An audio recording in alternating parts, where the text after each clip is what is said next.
Or you're probably here because your listing or maybe your client's listing got delayed, suspended, or rejected. In this video, we're going to talk about 4 signals that you got to look out for when setting up your Google Business Profile. Hey, my name is Paul Kim, and in this channel, I talk about getting clients with high level, especially your first client. But before you even do that, let's build your foundation before we implement AI or automation. In today's video, we're going to be talking about Google Business Profile. And the reason for that is that Google Business Profile is very important, especially for local businesses.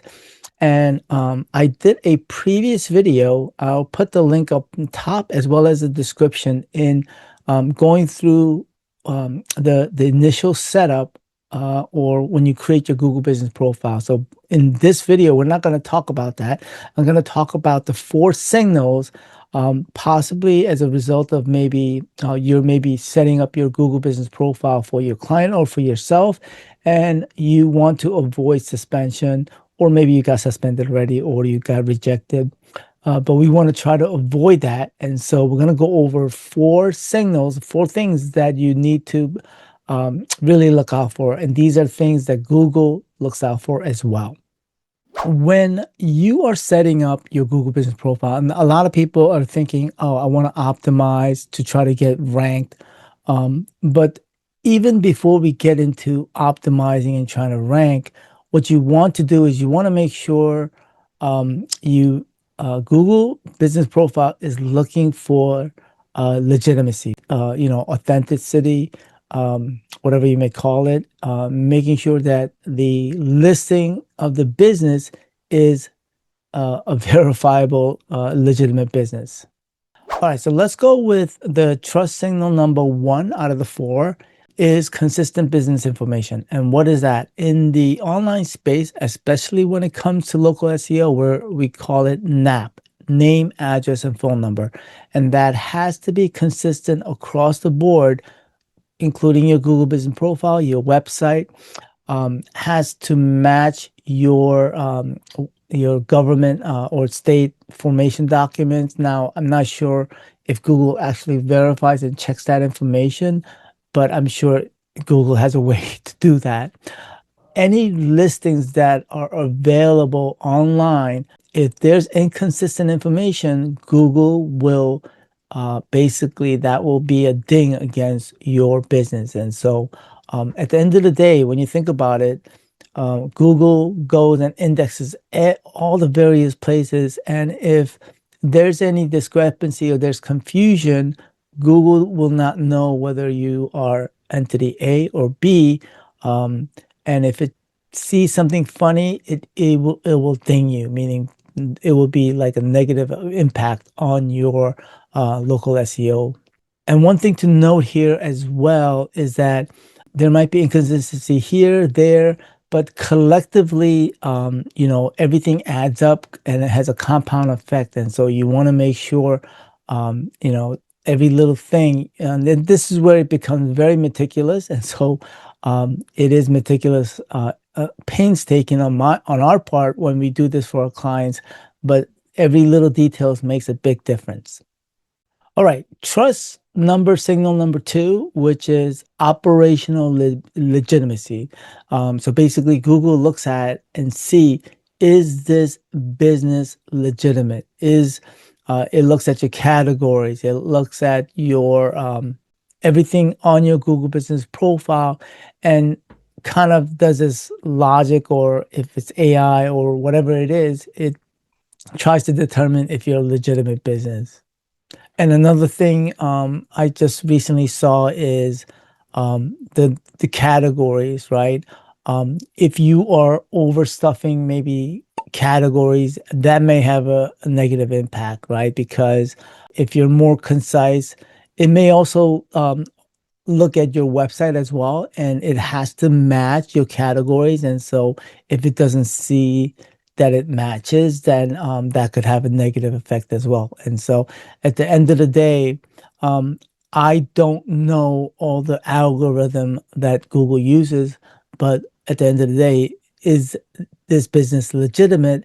And then asking the client as well, like, what is your core services or products that you want, that you actually do, and then put that as the categories and put that on the website, validates the legitimacy of the business. Communication consistency. Now, what does that mean? I think in this, it's more about the phone numbers that's associated with the business, and making sure, especially if you're using HighLevel, because now you're pulling additional phone numbers that can be utilized by the business. And it also is applicable if you're using multiple phone numbers for tracking purposes as well.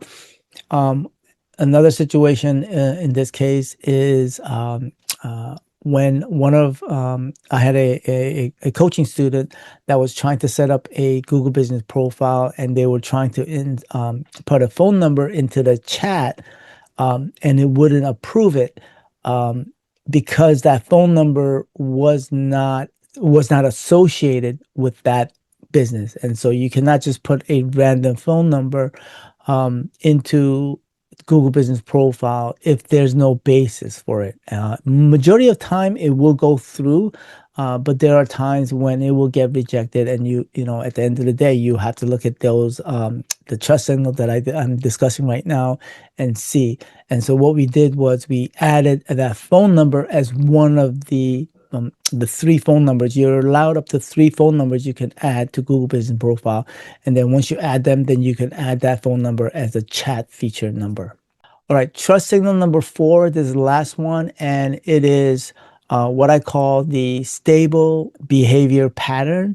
What I mean by that is, if there are many edit attempts, or you're creating many edits in your Google Business Profile, if you're changing categories, like all of a sudden in a lot of categories, or you're changing addresses, and so any changes that are done too quickly or many times is going to trigger Google to say, hey, what's going on?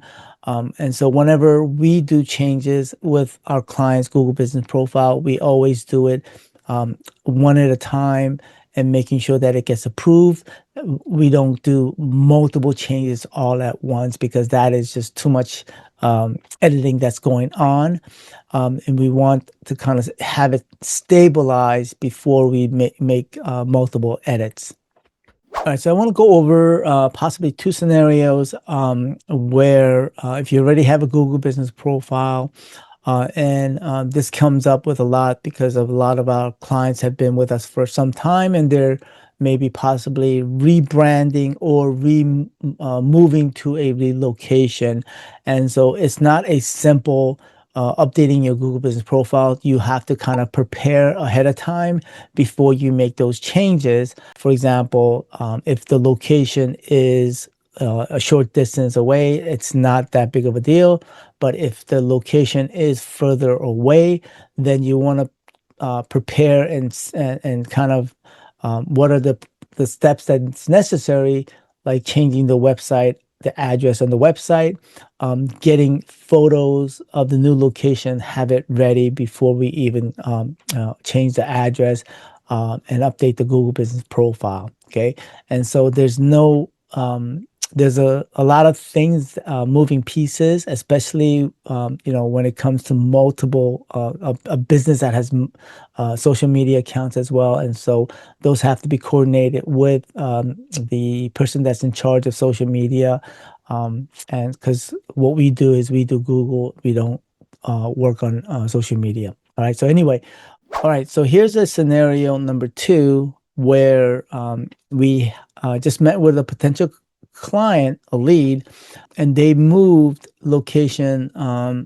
couple of towns over, a little less than 2 years ago, and they have really poor ranking even at their current location. When they search for themselves in that industry, doing some keyword search, they're only ranking number 14 all the way down. And so this tells me that their trust signal, there's something wrong with the trust signals. And so hopefully they work with me, and I could go through those trust signals and basically set up and optimize their Google Business Profile and become a client of ours. But anyway, so that's basically the four trust signals that I talked about, utilizing those signals to help your clients or yourself as well. If you're dealing with verification or suspensions or just difficulty with Google Business Profile, put your questions below, and I'll try to get to it. All right, so then once you've set up a Google Business Profile for yourself or your client, you can now utilize HighLevel to start optimizing, getting reviews, replying to the reviews, and then utilizing HighLevel to capture the leads that come through Google Business Profile as well. Well, I hope this video was helpful in giving you an overview of the trust signals that Google uses. If you want to go and set up your Google Business Profile for yourself or for your client, go check out this video where I go over it step by step.